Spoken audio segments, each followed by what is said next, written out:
So I've wanted to make a video about Nigeria's development commissions, regional development commissions that were established a few years ago, 2 years ago, 2024, 25, whose responsibilities necessarily were to become pseudo states, run their own projects, and I've always wondered why that is. So for a backgrounder, my premise is whatever the state does, whatever government does, it's better executed by the market because they have the motive, the drive to drive something to achieve profits. Unlike the states where, bandwagons, touts, opportunists can just take advantage of a program to make money for themselves. So examples of that is that you have a road project that should cost 100 million. The contractor adds extra 20 million for their own service. One person who influenced the project gets 10 million just because they were the middleman in the so necessarily I call the state a tool for opportunists and fraudsters to make money from the taxpayer. So it's better to put it on the market where somebody who already has a motive to pursue a vision to start a business in that line can go ahead to do it, provide a service that people are willing to pay for, that they actually, need.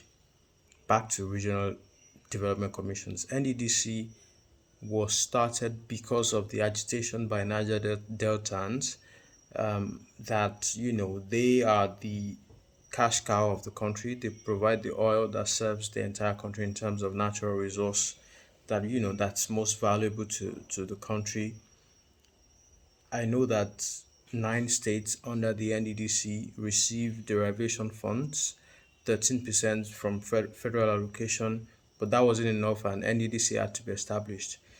In 2020, there was a famous session with, one of the guys at the helms in that agency at the National Assembly, and that was, a very sorry watch. If you watch that video of somebody pretending to be sick or whatever. But that's the stuff government expenses, government agencies are made of. So the government of President Bola Ahmed Tinubu thought it wise to create regional commissions, regional development commissions, necessarily replicating NEDC. So you have the southeast, southwest, northeast, north central, I believe. Northeast had been established long before as well, because of the situation in northeast Borno, Yobe, Adamawa, Bauchi, 6 states in the northeast that had been experiencing immense terrorism had the opportunity or the advantage of having Northeast Development Commission to manage or to correct the effects of terrorism in that part of the country. But then we added five more to balance whatever, or four more.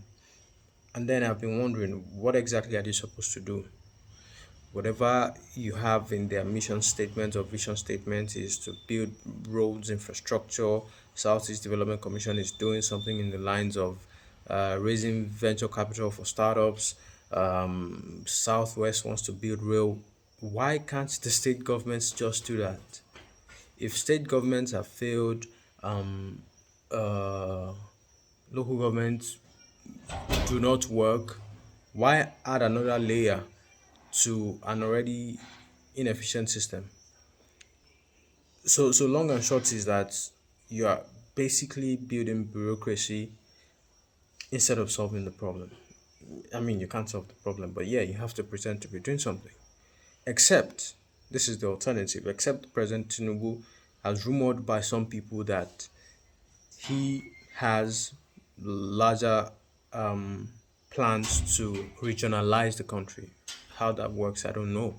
But if there's a grand plan to regionalize the country in a way that these regional commissions get to play a part that makes sense for development in the long run, then maybe this makes sense. But if that's not the plan, we are basically replicating state governments. Whatever the executive director of any of these development commissions is going to do could have been done by finance and budget commissioners by our states. They are basically allocating money. And every time that government fails at something, they replicate the problem, replicate the agency, expand the problem because they can't solve it. Enough said.